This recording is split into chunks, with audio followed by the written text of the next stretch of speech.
Hello, everyone. I'm Janneke van der Weijden, and I'm very proud to have been able to transcribe some parts of Anne Lister's journals over the last 2 and a bit years. And it's my pleasure to welcome you all to the Anne Lister Codebreaker retrospective. So this is all part of the Anne Lister Research Summit. Obviously, a lot of you have been attending a few other sessions already, and it's so great to see so many of you joining us. And in this session, we will have guests talking about their experiences with the West Yorkshire Archives Anne Lister Diary Transcription project.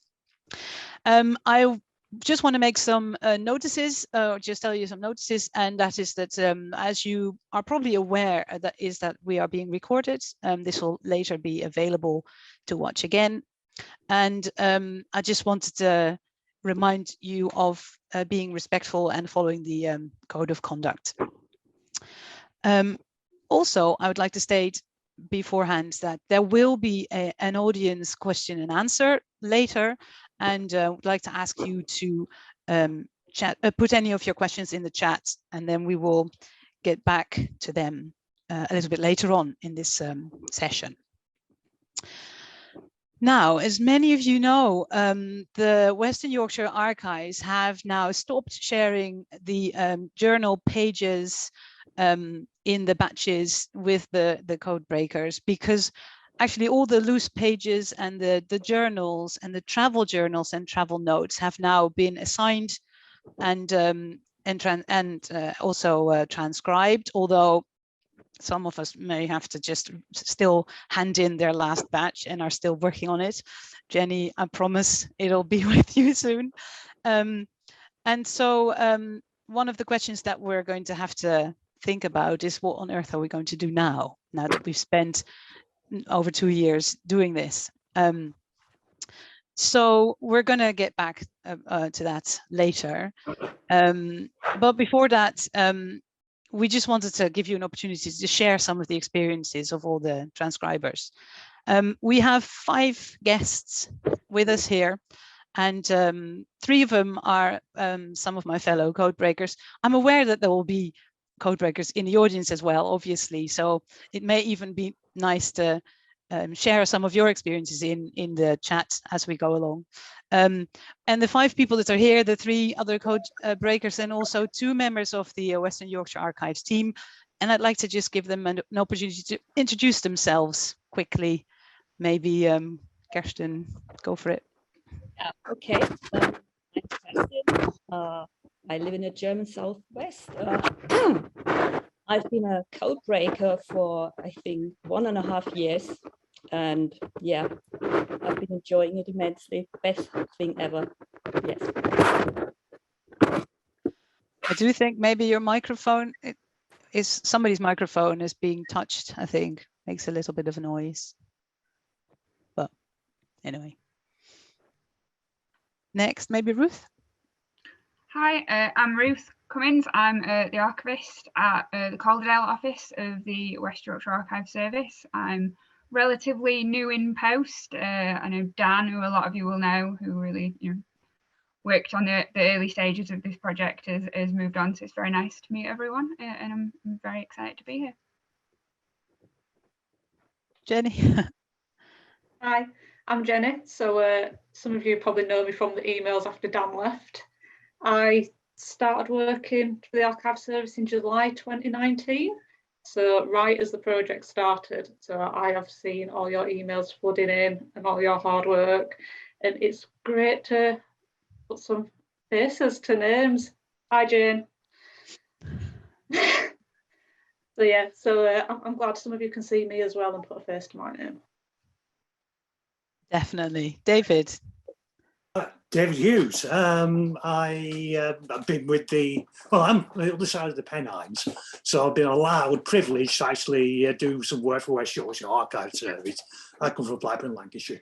I've been with the project, from the beginning, from July, August 2019. So there you are. And Kat. Hi, I'm Kat. I'm from East Yorkshire and I've been a codebreaker for just shy of 2 years now.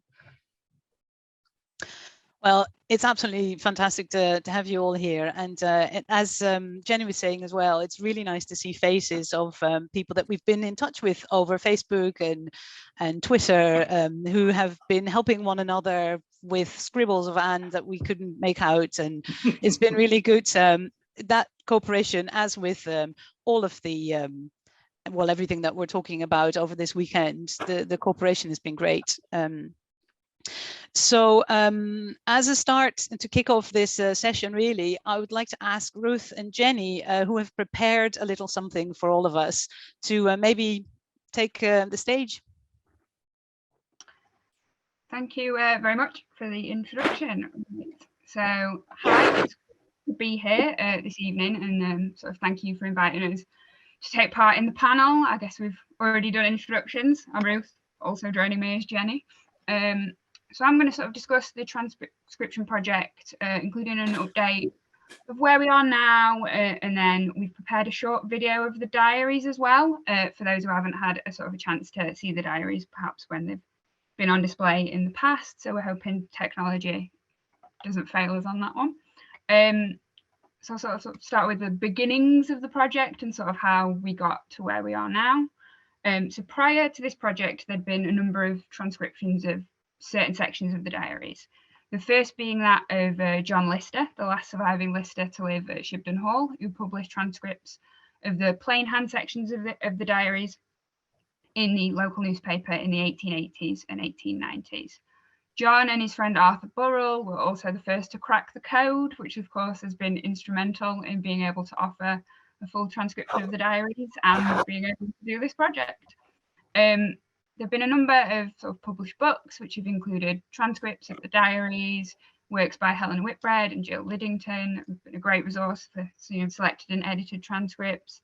The key publication section of the sort of Reading Anne's Diaries page of our online exhibition is a great place to look for more information on these and other publications, including titles and dates covered by those publications. So you check that out for more information if you're looking for any sort of publications. So the West Yorkshire Archive Service knew how important the diaries were, as well as how vital transcriptions would be in improving access to Anne's story. The drama Gentleman Jack hugely increased awareness of Anne and her story and developed a huge, passionate global fan base. So it became clear that this was perhaps the right time to launch a transcription project. We were really fortunate to have high quality digital images of the diaries, which have been created as a result of funding from Sally Wainwright and her links with the Wellcome Trust Screenwriters Fellowship. Having these sort of digital images available on our online catalogue meant that anybody could join the transcription project from anywhere in the world, which was a great thing to be able to offer. So the project officially launched to coincide with the last episode of the drama airing on the BBC, which was around sort of July 2019. With the aim of creating complete transcriptions of the diaries freely available on our online catalogue, increasing accessibility of the diaries and engaging with an enthusiastic audience of Anne Lister fans and extending the impact of Anne's diaries to a worldwide audience. The response was huge. Over the course of the project, there have been 186 code breakers between sort of the main diaries and then the travel journals. There were 9,126 transcripts, and it took the amazingly dedicated and hardworking code breakers just 25 months to complete 9,126 transcripts, with all the transcriptions being done by August 2021, which is an amazing feat, which everyone should be very proud of. So what happens now all the transcripts have been completed? Well, now we have to move on to checking the transcripts and preparing for them to be made available on our online catalogue. So I'm going to pass over to Jenny now, who will be able to explain the checking process in a bit more detail. Cheers, Ruth. So yes, so we want to give like an update of where the project's at the minute and like what your hard work's like gone towards. So I think the main thing to point out is for us that the project isn't over yet. Our main focus right now is, and what we're working hard to do, is get all the transcripts checked and ready to go online so all your hard work can be shared with the world. It's hard to give a timescale of just how long this will take. Diary 5 went online in September, and that took approximately 2.5 months from the start of the check-in stage to it going up on the online catalogue. The time really depends on different factors, such as time volunteers have to give us, how much of the work we have on, and also the size of the diary itself. As I'm sure most of the code breakers will already know, and you'll see from the video later on if you don't know, that as the diaries go on, the volumes get bigger and bigger. And not only that, but the handwriting gets smaller. And for anyone who's transcribed the later journals, we'll be able to tell you, they take a lot longer to work through than diaries 1, 2 and 3. So we're hoping that they're going to be made available fairly quickly, or fairly regularly, so should I say. Both ourselves and a small team of checkers we have working with us are working really hard to get all these ready and finished. So we do have a small team of code breakers working with us to help with the check-in. Originally, this was all going to be done in-house. I know at the start of the project, it was planned that it'd all be done sort of within the archive service. But however, we're such a small team, at the minute it's me and Ruth, and it just takes us so long to get through so many diaries that we really needed support on board to be able to get these done in any sort of fairly decent time scale. We decided to keep the group small to ensure consistency among the transcripts. And I've got to say the process is very different to transcribing. So I think most people will know that each diary page went to 2 code breakers, and checking processes that when those come back to us, we put them into Word, the 2 files, and they're compared together. And then Word highlights the differences, and we go through each difference and check against the original diary page, so we have consistent page ready to go online. Most of the differences are quite minor things, so such as formatting things such as spaces, capital letters, full stops. Other times it can be things like words that have just been transcribed completely differently. The common ones where Anne's sort of abbreviated a word and there's a bit of a discrepancy in what we think that word is. Or sometimes it's real head scratching stuff like Anne's use of Greek. Me and Ruth have spent countless hours trying to work out what the Greek is. It might be place names that we're not familiar with, or sometimes, you know, when Anne writes Mr. D, and we have to go back through multiple pages to figure out who actually she's talking about. So once all that's been checked, they come back to us, we check them again, edit them, stick them all together in one file, and make sure they're ready to go online. So like I said, we do have a small team of code breakers working with us to help do that, and I know a lot of people are disappointed to not be part of that process, but I do hope people understand that why it's important to keep it a small team. And I will say, if anyone was hoping to be a checker, we do have a couple of spaces available to help with that, so if you'd like to help with the checking process, email in. But like I say, it will be a small team, so if you're not selected for that, please don't be disappointed.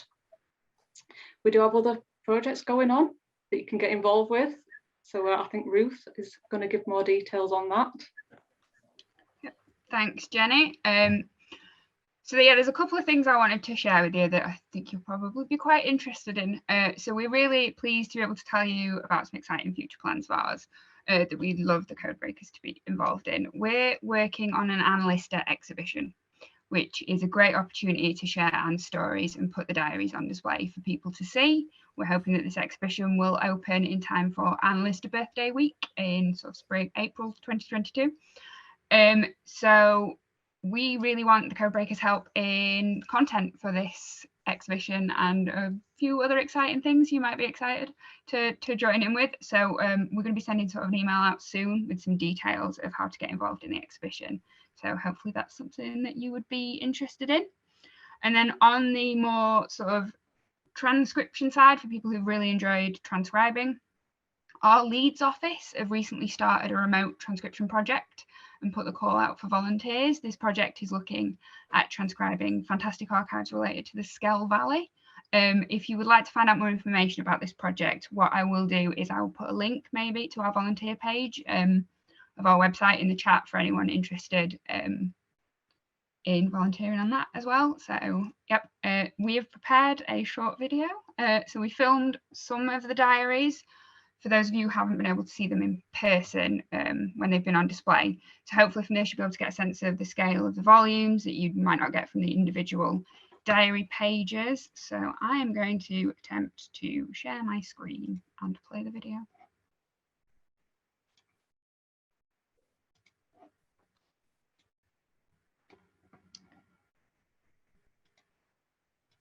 Oh dear.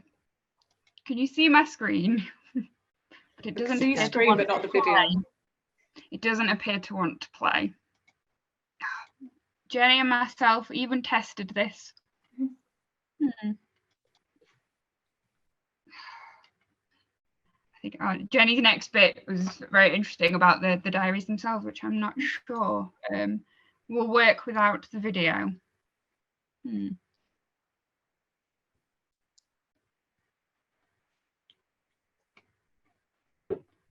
I will stop sharing and I will try once more and see if that makes a difference.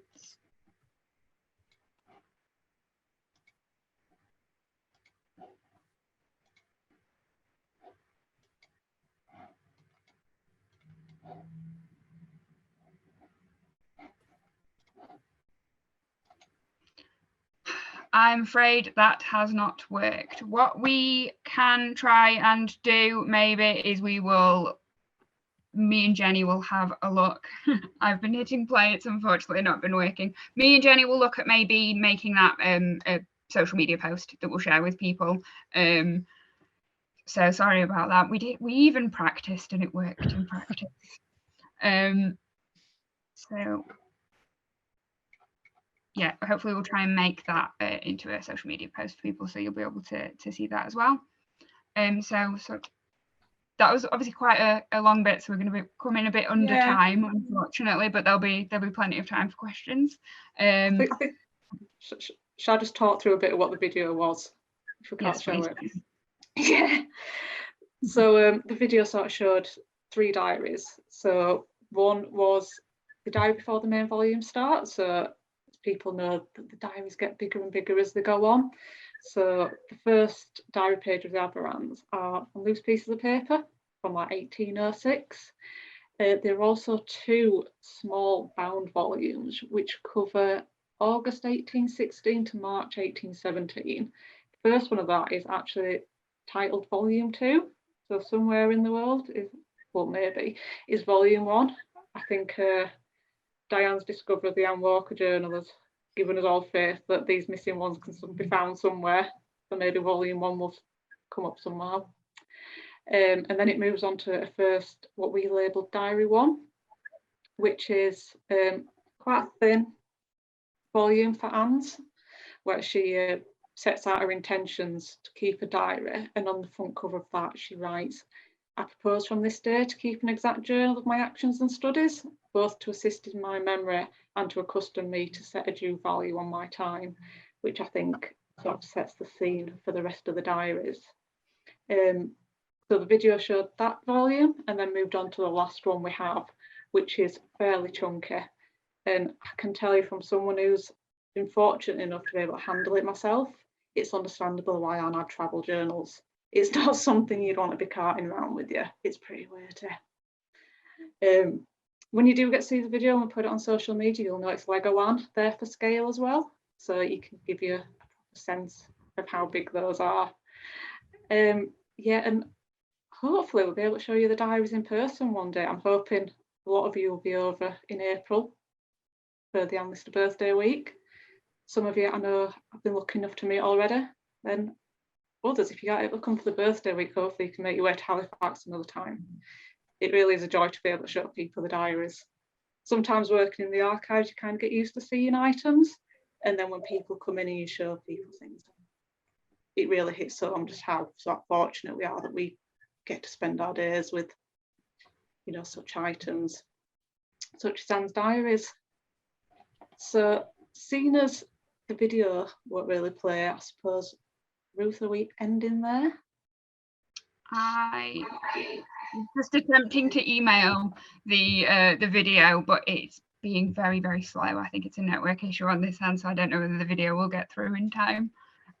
So yeah, thank you very much for inviting us, and we'll be sort of around to answer any questions.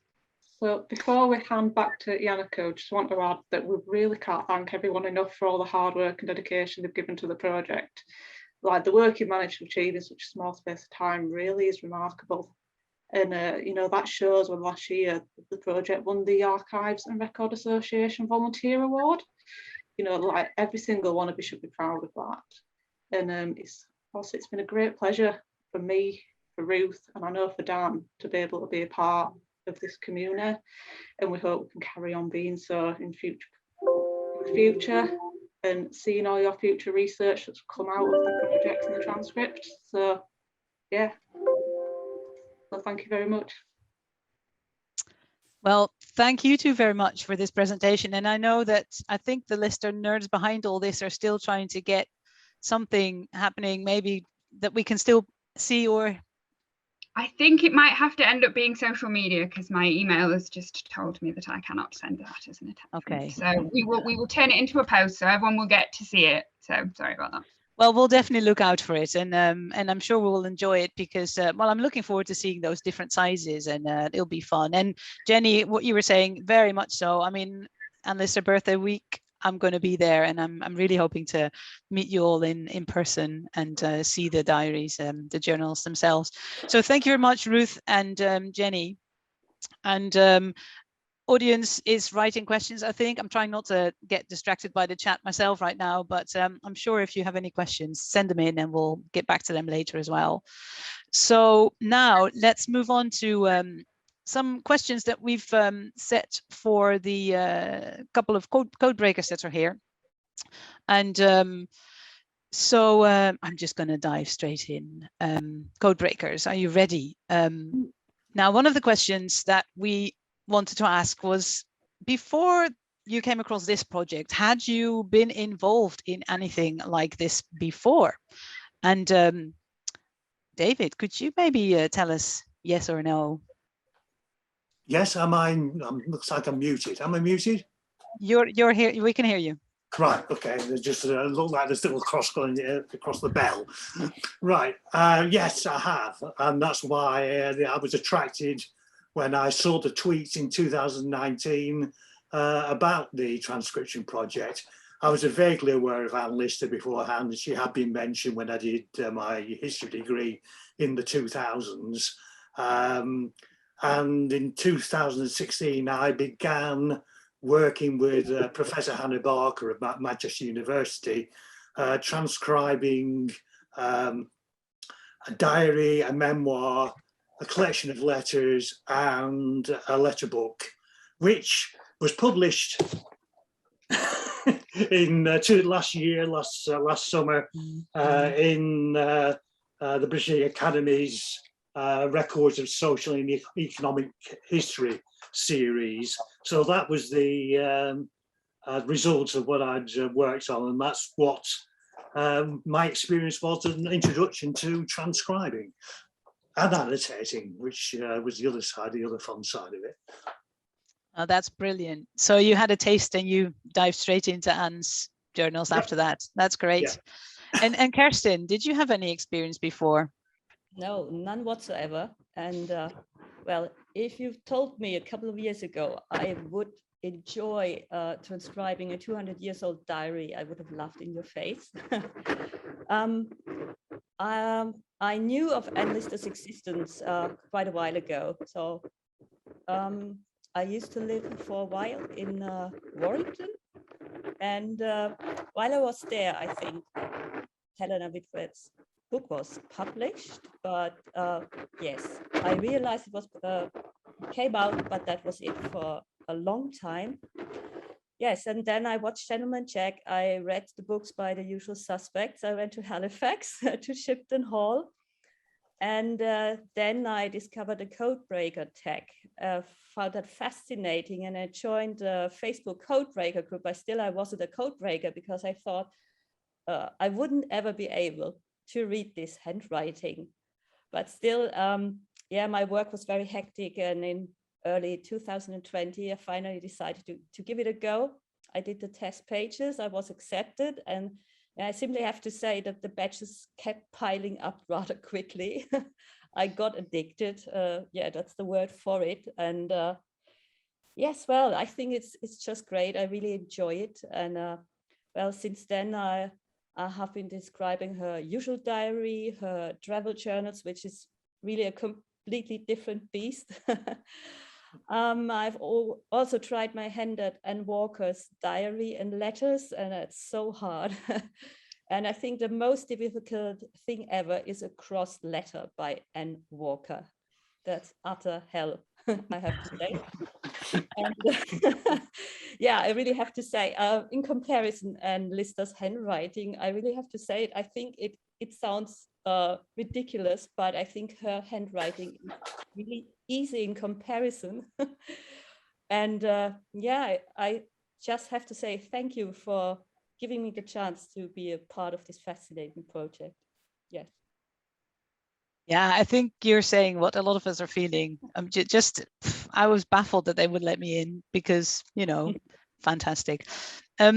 Kat, has your transcribing led into any researching of people in Anne's life or research in other fields that you knew little about before you heard about Anne?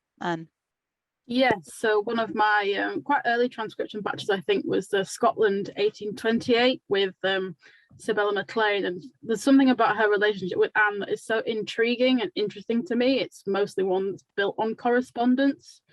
It's not like Mariana or Tib where they spent lots of time together, so it's a little bit different. So my research has very much led me down that path, and I've created the Sabella MacLean timeline for Pat with Potential, which was an interesting foray into displaying research in a different way, but it led me down lots of rabbit holes, including consumption, societal attitudes towards that, and Scotland during the 1800s as well, which was all new to me. So, and there's also Madame de Hosny, and that's a completely different can of worms because that took me to the Paris Archives online catalogue, and I also had to read some books in French, which was a challenge, but it was good. So that's where that's gone. So. Wow, it's amazing to see what we end up doing, you know, through this whole process. That's great. And David, how about you? What was the question? Oh, sorry. No, actually, I was going to move on to the next question for you. Sorry about that. The question I was going to ask you. Yeah. Okay. Hang on. The question I was going to ask you is what are we going to do, or what are you going to do once this project has finished? Have you any ideas? Oh yes. Not Anne Lister related. I have been working with Blackburn Library. I've been a community history volunteer since I moved back here 5 years ago, and I have been transcribing yet again another diary of Charles Tiplady, who was a printer in Blackburn during well, he kept his journal from 1838 until his death in 1873. And it's a project that the Blackburn Library and Museum have had on hold for the last 20 years because they bought the diary when it became available in Nottingham in a sale. And it was known about was the diary because the 19th century local historian Abraham, who had published transcriptions in one of the Blackburn local papers in the end of the 19th century. So the existence of the journal was known, and when it became available, Blackburn bought it and made quite a fuss about it in 20 years ago, put exhibitions on, and then the local history society started transcribing it, and it died. And 2 years ago, I came along and said, well, I'll do it. And it kept me going during the time we've been living through. And I've also now just recently gone back to Bath, because I lived in Bath for 25 years. And I've found myself stumbling back into work I was doing 10 years ago. So, yes, I shall keep myself entertained. That'll keep you going. If there's Anne Lister related stuff, I am available because I'm a person of leisure. Fantastic, fantastic. Okay. Now, another thing, is there anything or even any events or parts of Anne's life that you've always wanted to transcribe, but you didn't have a chance to, and will you do it now anyway? Kat, is there anything like that you might be working on? My first transcription batches were quite early on, sort of 1822, 1823, and then I made a huge jump to 1827, 28. And at that point, you know, you've got the relationship between Anne and Sabella as well established. She's met Madame de Husney and Mrs. Barlow, and she's living in Paris. And as an early sort of codebreaker, that was a lot of history to catch up on. So I've kind of filled in my knowledge a little bit, going through indexes and things. But that gap in particular, especially 1824 to 6 with Eschalt and meeting Mrs. Barlow, it would be really good to fill in that properly and transcribe more of that period. Having done also quite a larger number of letters from that time, they're very long and very romantic. So it would be nice to know more about what was going on in Anne's life aside from those letters. Yeah, cool. That's great. Now, I believe that the Ruth and Jenny have also got some questions for us that they're interested in particularly. So I'll give the floor back to you, Ruth and Jenny. Got a couple of questions. So we're sort of interested in what was your favourite sort of moment that you transcribed that you really sort of connected with?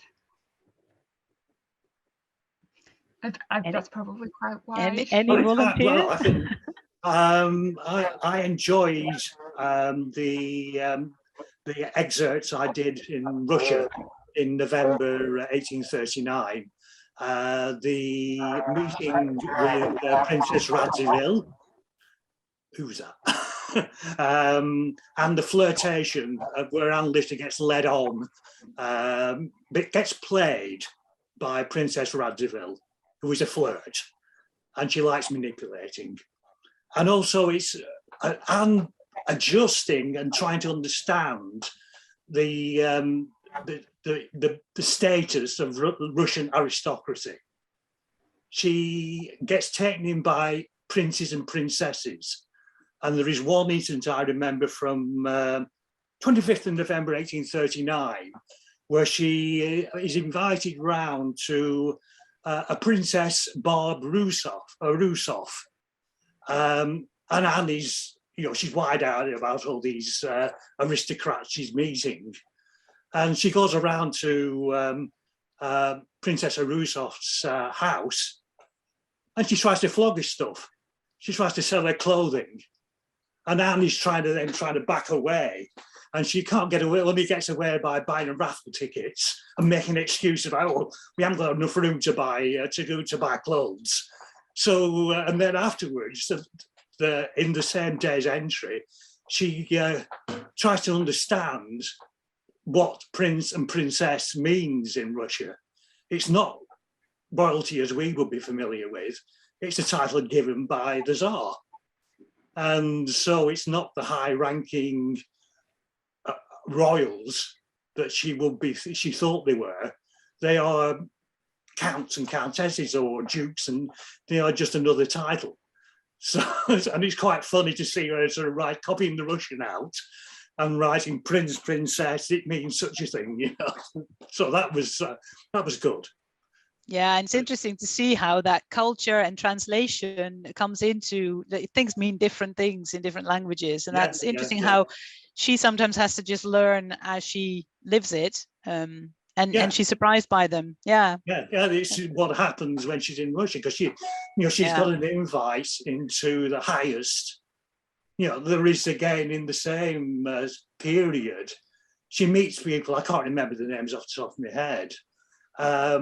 And some of the people I meet are very, very rich and have very extensive areas of landowning, which will take days to ride across. And she's invited them to Shibden. You know, you can walk across it in an hour. And with Princess Radziwill, Princess Radziwill is a poor little rich girl. She's, oh, I'm not very well. Anne's trying to get Dr. Belcombe to come and see Dr. Belcombe when she can go see the best doctors in London, you know.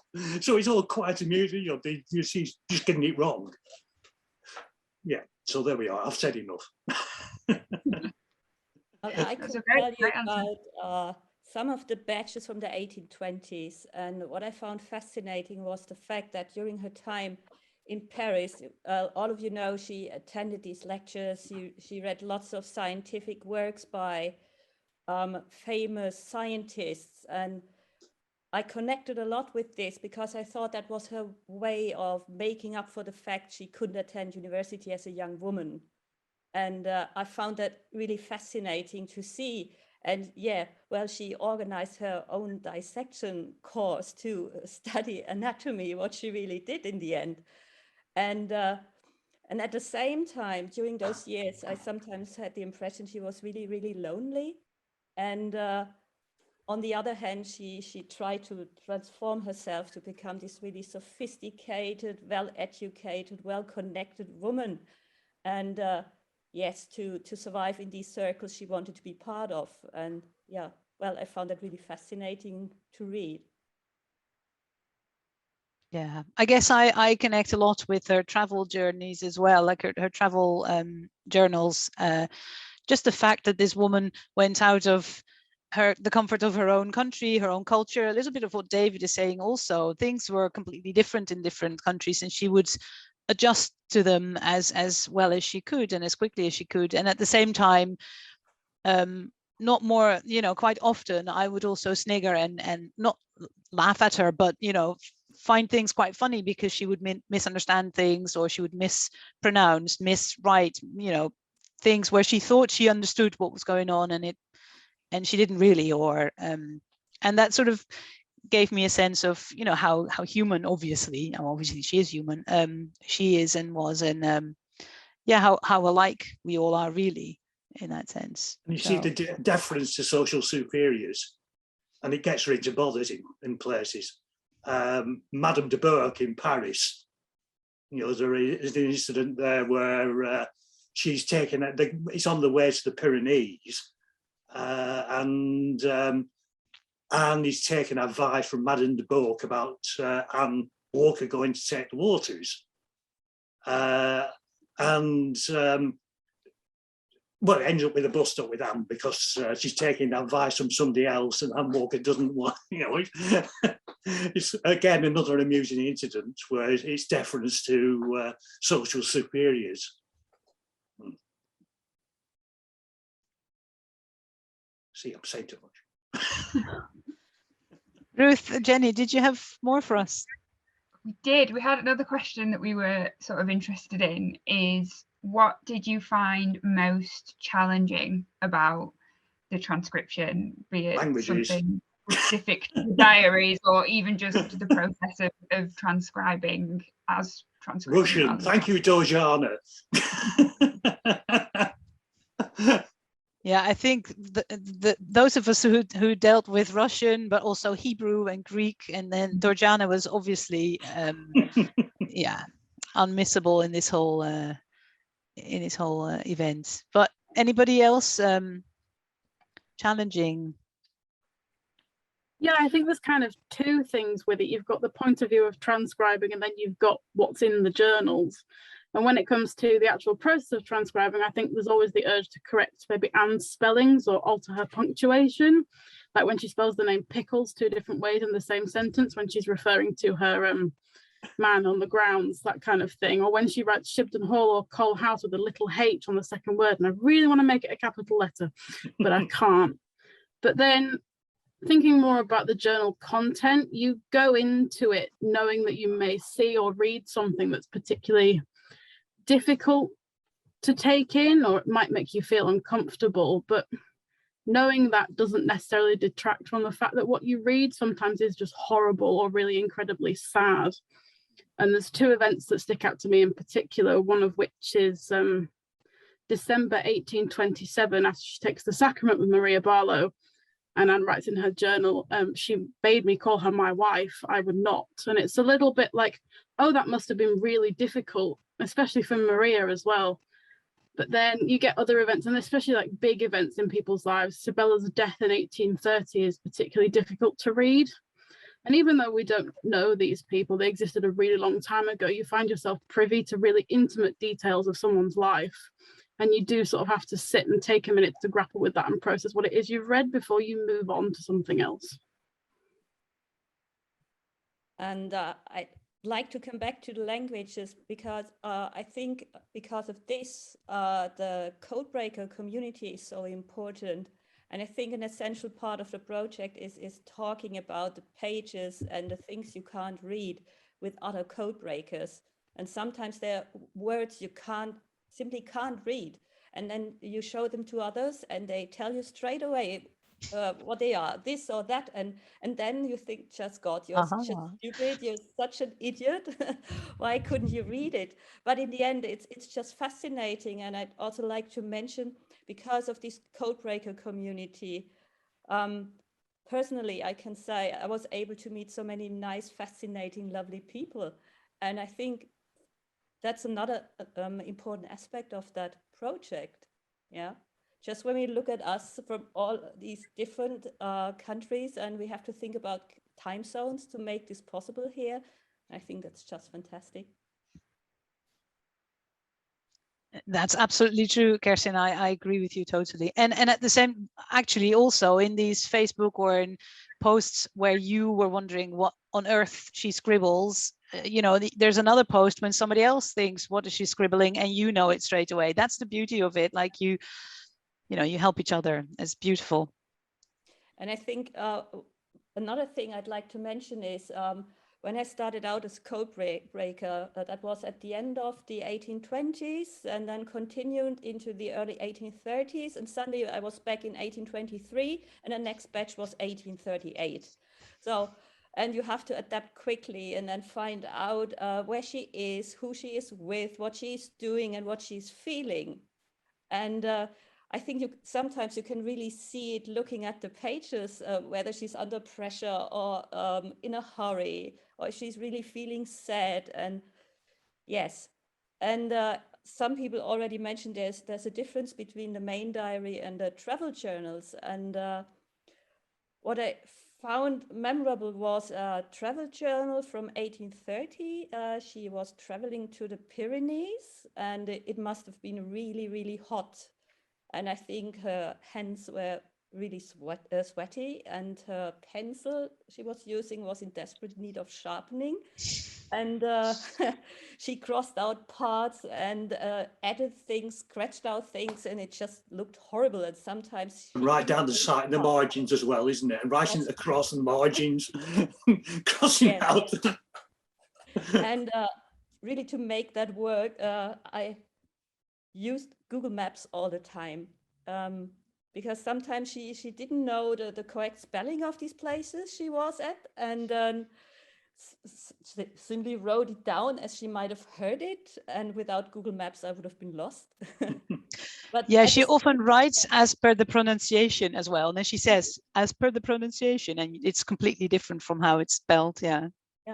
But then you also see how quick she was traveling at a time when the roads weren't really good. And sometimes when I looked it up at the end of the day, that was 100 kilometers or even more. I was quite impressed. I did a short extract from the travel journal from the Pyrenees journey as well. And I must admit, I found the journey a little confusing. It's not exactly clear of the route she's taking. Probably because she, you know, again, how she's writing things down. It happens, and I tend to. I've done a few of them. I just so happened to do the Netherlands one. That's how I got started, because I was interested in her having been to my own country, but also some Switzerland and France. And I always have Google Maps open, just because you want to know where's she going, and yeah, it's interesting.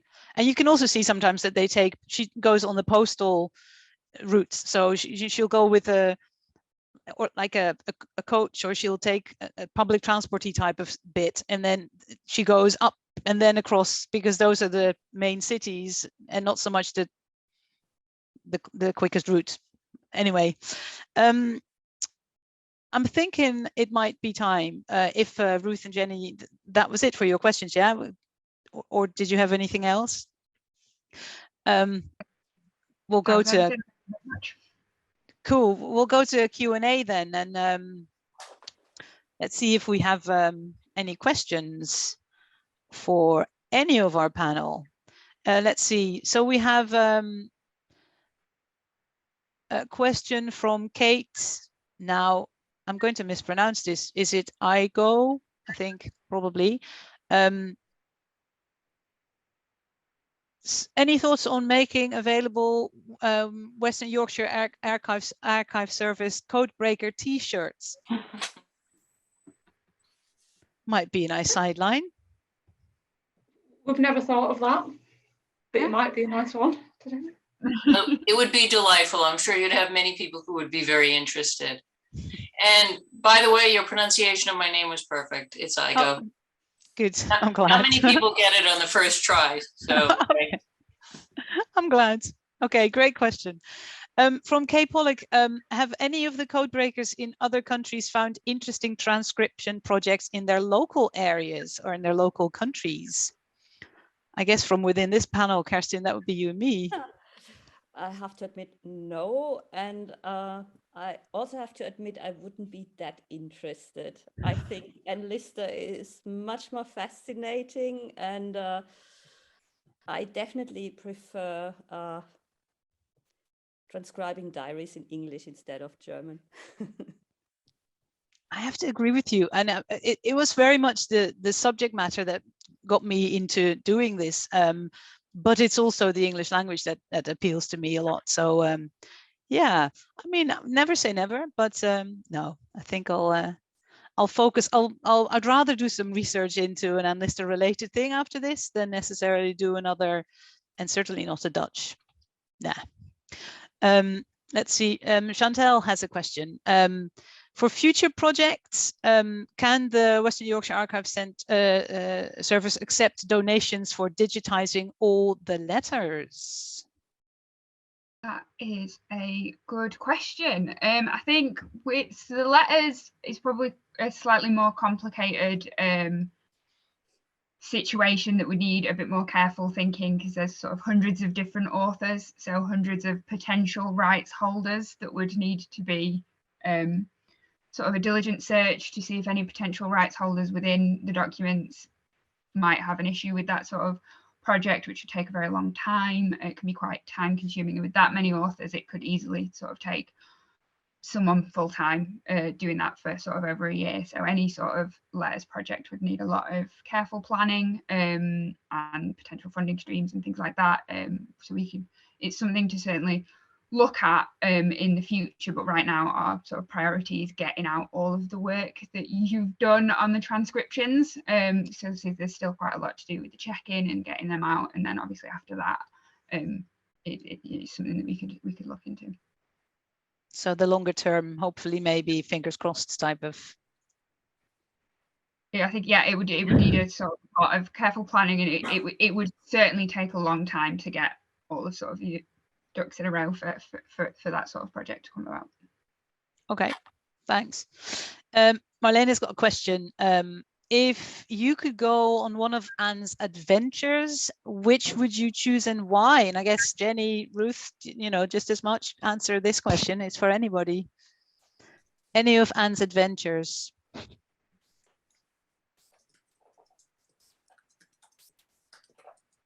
Deep thoughts. I guess, I mean, if nobody's answering just yet, I would actually quite like to have been able to visit my own country when she was alive. So, through her eyes, what living was like in those days in general. So then, I mean, any country, I suppose. I mean, the Swiss Alps sound fantastic as well, by the way, although in a wee carriage in the Swiss Alps might be quite scary, actually. I don't know. Anybody else? I think it's not really an adventure, but being from Halifax myself, I'd just love to explore Shibden as it was in Anne's day. Obviously, growing up in Halifax, you get taken on countless school trips to Shibden Hall. So you feel you know it well, but not as Anne knew it. And obviously it changed a great deal in the time from Anne living there to now. The only other one that pops to my mind is, it's not really an adventure, but a story from when Anne was young, where she sort of like breaks out of her bedroom and goes down to the pub, and she's found there. Is it playing cards or something? But I don't know. It brought out Anne's naughty side that I really liked.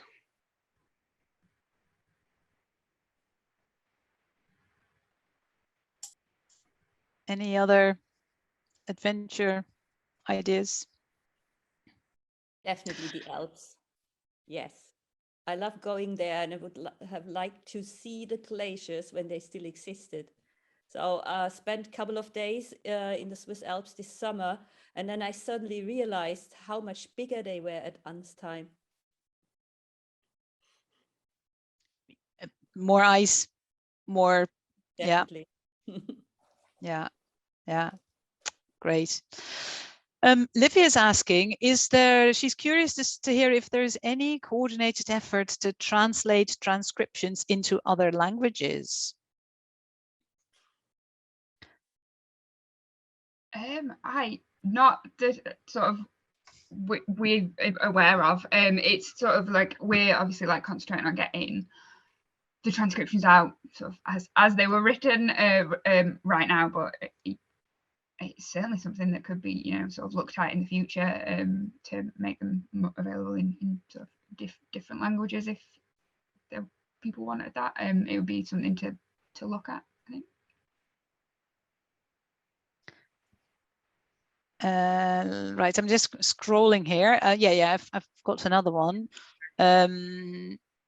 David, you put a question through. Yeah, I did. Might you ask it? Go for it. Plans for annotating. This has come from my experience of what I've worked on. So you know, to expand the knowledge of the diaries by annotating. I know it'd be a major project. I've seen there is one person volunteering already, but is there any plans to do that, or are you more intent on just getting the transcriptions out? Yeah, I think because we're sort of like we finished the transcription stage and we're onto the check-in stage, and we can start to really, you know, get that regular flow of the diaries, you know, being released. That's sort of the important thing for us right now, and then obviously future planning will come sort of alongside that as we get closer to the sort of the end of the diaries being checked and released. And obviously concentrating on the exhibition and all of our plans for Anne Lister Birthday Week next April, because there'll be lots happening at the Calderdale office of the West Yorkshire Archive Service. There is so much that can be done with what's which now being produced. You know, the diaries are now there, you know, have been transcribed, and there's so much more work can be done with them. Another question I was just about to type, but if I can put it, is about wider publicity of the transcriptions, thinking into universities to make academics aware of the availability and what's in the transcriptions. I know I try my little bit through people I know, but have you got any plans to make it more widely known? I mean, we want everyone to know about it. We want absolutely everybody in the world to know about this project, to know about the transcription. So we're always trying to, you know, let people. We know we've got, you know, we know a lot of universities and a lot of academics and things like that are aware of the transcriptions and the transcription project and things like that. So yeah, like we always plan on continually telling people how great this project was and how well it is and how great these transcriptions are. So yes, always we want everyone to know. Because well, as an example, I saw somebody writing about sociability. And Anne Lister, if you just do an objective search through her diary, she records visiting, the procedures around visiting, who you leave cards with, who you don't leave cards with, who you make a note with the cards, and that sort of thing is very important to our people who are researching sociability. Yeah, there's so many things that I think is an untapped potential within the diaries of just thinking from a climate change perspective. We've got the weather every single day for many years, which can be hugely important and interesting when looking at things like climate change. So I think there's so many broader than, you know, straight historical research that these diaries and these transcriptions can be really useful. There was another example. I actually quoted it. I was at participating in a conference about the Bath Assembly Rooms a couple of weeks ago, and somebody gave a paper there, which is about his paper is about touch, but it's also about the things that are not written about. And somebody raised a question about menstruation. Who've we got who has written about it, recorded it? And again, it's something that I know that people have recorded, and you know, the timelines are there. But again, it's something that people who might be studying these things could be made aware of. I'm not aware that analysts are recording that so much more than the detailed things of real life. Yeah, I think it'd be probably, you know, sort of useful for us to, you know, pick certain things like this, like and sort of shout about them a bit more on our social media and say, you know, the diaries are also great for this, or also great for this, and maybe, you know, spend some time telling people about all those different ways that you can use these diaries. Yeah, it's a really good idea. Okay, let me, Ruth, let me ask you one more question that just came in from Kate's IGO as before. She's asking, she's saying, I'm an archivist, but I'm not overly familiar with British copyright law. You mentioned, Ruth, concerns with the correspondence copyrights. Are they not released from copyright protection due to their age? Copyright law, as in the UK, as in, you know, most countries, I assume, is quite complicated. So as sort of unpublished manuscripts, they would be in copyright till the 31st of December 2039. There's various different dispensations within our Copyright Act that allows use in certain circumstances and things like that. There's a government scheme called the Orphan Works Licensing Scheme that can allow you to, you know, get sort of permission to use orphan works when you're not sure about the about potential rights holders. This comes with sort of paperwork that you have to fill in and a license fee, things like that, and doing a diligent search to make sure that you've potentially looked in like archives, things like that, sources for potential rights holders. So it can be quite complicated. So it's certainly that would need a, you know, a large amount of planning. So I hope that answered the question at least a bit without giving too much information. Okay, thank you. Now, am I? Oh yes, a question from another non-Brit, Lucia of Ann Lister Italia, and Lucia, you're asking how difficult was transcribing for the non-English on this panel. Kerstin, do you want to share some of your experience there? A bit tricky to answer because, as I said, I lived in England for quite a while, and so English, I read English all the time, most of the time, so I don't think that was particularly difficult. It's much more about these special N words. I'm thinking of Jane's list. Yeah, these words nobody uses anymore. And I think in that case, it doesn't matter whether you are a native speaker or not a native speaker. Yeah, and I guess though that as another non-native speaker, I do think that you do need a certain level of English, obviously, to be able to do this. And there's a lot of language content that I'm sure people who only have a basic knowledge would not get, I guess, or understand, or try to puzzle, because I think a lot of it is puzzling. It's trying to figure out what it might mean a lot of the times, or funny abbreviations that she uses. So yeah, it was just a good puzzle as well, right? It's also just a nice puzzle. It's more about abbreviations to figure out what they stand for and how they develop during the years. Yeah, and maybe that old-fashioned kind of English no one uses anymore today. Quite, absolutely. Let's see, any more stuff that came in? Oh yes, some of you, I think, I've mentioned a little bit about the beginning of starting to get into this transcribing. But for those who haven't yet shared that, how did you all get to start to be a code breaker? How did this come up in your life? And this was a question from Ariana. Twitter in my case. I don't know how I saw the tweet, but Okay. it was Twitter. Twitter. Yeah, well, for me as well, I can't remember if it was Twitter or Facebook or something, some social media-esque medium. And initially I thought, well, you know, I actually did think, you know, I'm not English. Can I do this? Is this for me?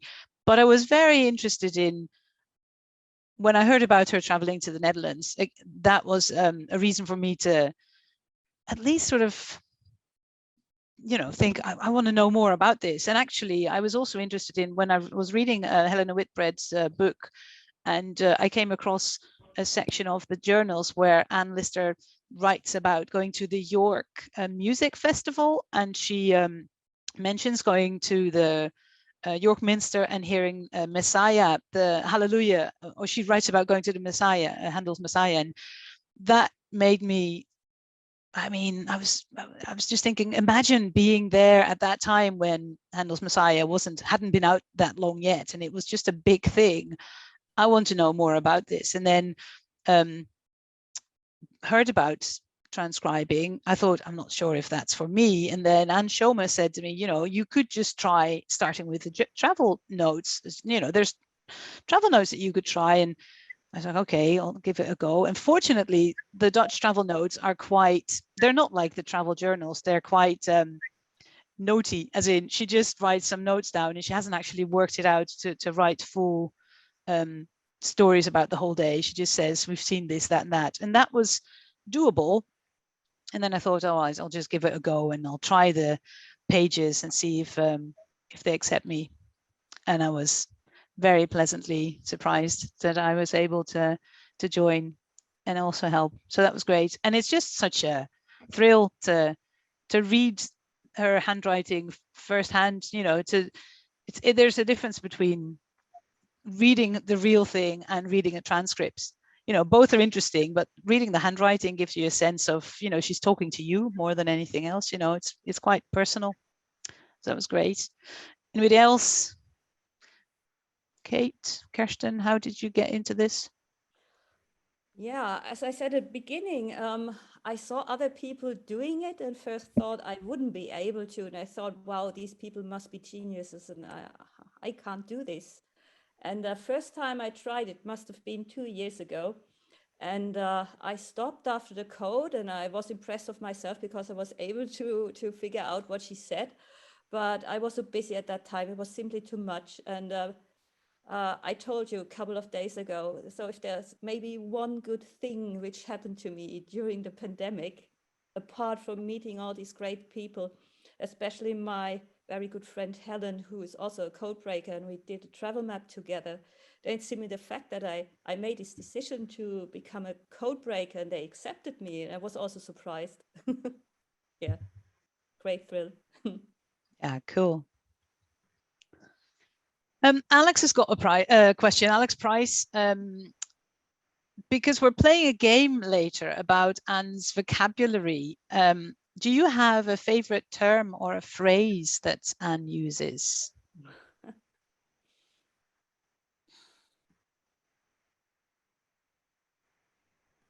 There are so many. It's really hard to make a decision. Name a few that you like. Quite like excursionizing. That's a good one. Dawdling as well. It's one of my favorites. It's good. Dawdling is great. Yeah. Yeah, one thing or other. Porther. Yes. One thing I didn't know about and that the locals would is siding. I had no idea initially what on earth she was talking about. Siding table. Siding table, siding desk. Yeah. Yeah, I started using the word siding too because it's just fun. Yeah, great. It's it's good to have, yeah, there are the occasional dialect words that do, well, they're not dialect words, they're words that we use around the area. And Quite. they weren't considered to be dialects, but now Yeah. it's not seen as such. Yeah. Ruth, there's a question for you from Steph, and she's asking, what was your initial reaction when you came into this new post and this project? That's a really good question. Excitement about the post, excitement about the project, and then a small amount of fear about normally in you know, places where I've previously worked, there might be an important collection or an important figure in the area that you know about, that you'll have some documents that you get to know.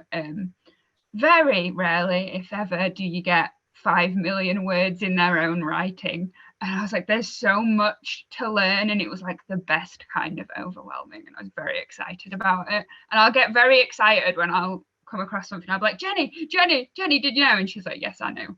And I knew already. And I'm like asking her questions and stuff, being a bit confused about, I think, was it Cousin that confused me? I was like, what's she talking about, Jenny?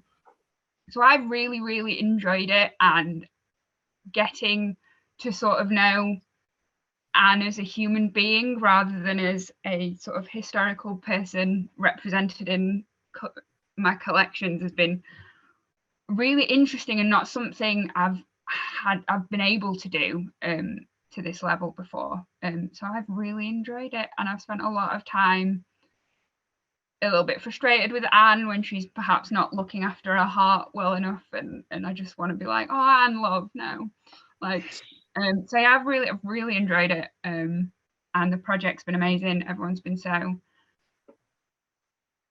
friendly and welcoming, and yeah, I'm just stunned by how quickly the transcripts have been done, like how much work has been done and how dedicated people have been. And I think you need to realize how special the Codebreakers are as a group of people and what you've achieved, because it's phenomenal.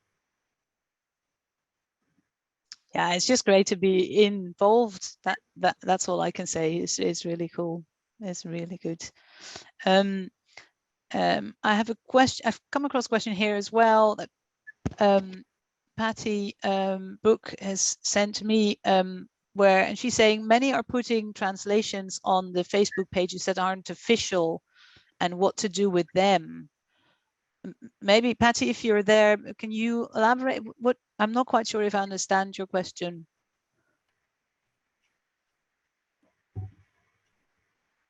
Are you there, Patty? Yes. Yes, I'm here. Well, I know a lot of people post transcriptions on the Ann Lister Facebook page that aren't done according to the methods, and seem to not be part of the Ann Lister transcription project per se. And I'm wondering, what are we doing? What is anybody doing with these other than the individual who's doing the transcribing? I mean, people are putting them on blogs, they're putting them in volumes of their own. I mean, so there's this whole micro industry of transcriptions out there that I don't know how collected they are, or what value they are, or I don't know. I'm just curious if anybody else has any thoughts about that. I think as part of being part of the transcribers, up to a certain point, we do get to just use them for our blogs, and as long as, I mean, correct me if I'm wrong, Ruth and Jenny, as long as we refer to them as being part of the project, that actually is actually being encouraged also. How to share on social media, isn't that right?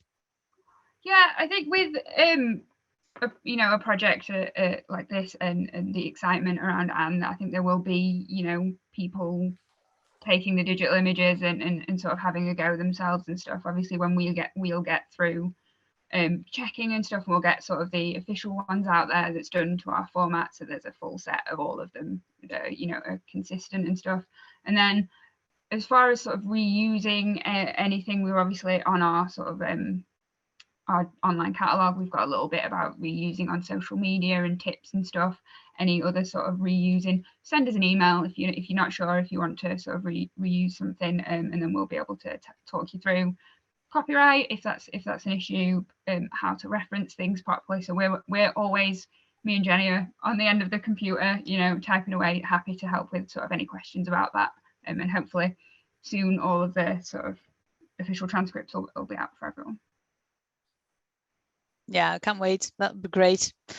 So I think there's no other questions coming in right now, and but I wanted to maybe ask all of us here if there is any final thoughts, feelings that you would like to share, maybe about, you know, this being it for the project, or any other feelings that you have right now. Maybe start with David. I'm trying to think of something. Okay. I did think of my favourite phrase as well, which I forgot, which is very civil, which is a very nuanced term. How many different ways can you say very civil, and how many different meanings can it have? So I'll toss that one in as my final words. Great, thanks. Anybody? For me, like I said before, I feel like our sort of stage of this project, like the hard work's really starting to kick in now, where we have to do like the check-in. And I know in terms of getting Diary 5 out, me and Ruth spent a lot of time quite diligently reading through that diary, and we kind of felt we got to know Anne a lot better, probably in the same way that you all have. And I'm really looking forward to like getting this check-in done, getting the diaries out, learning more myself, and just sharing the transcript with you all. Great. Yeah, I concur with what Jenny said. Really sort of looking forward to all of the diaries being out there. I think I was trying to work out the other day sort of rough word count and how long it would take you if you sat down and read them from start to finish. And I think sort of the average sort of words per minute, I think it's like 200, 250 that people read.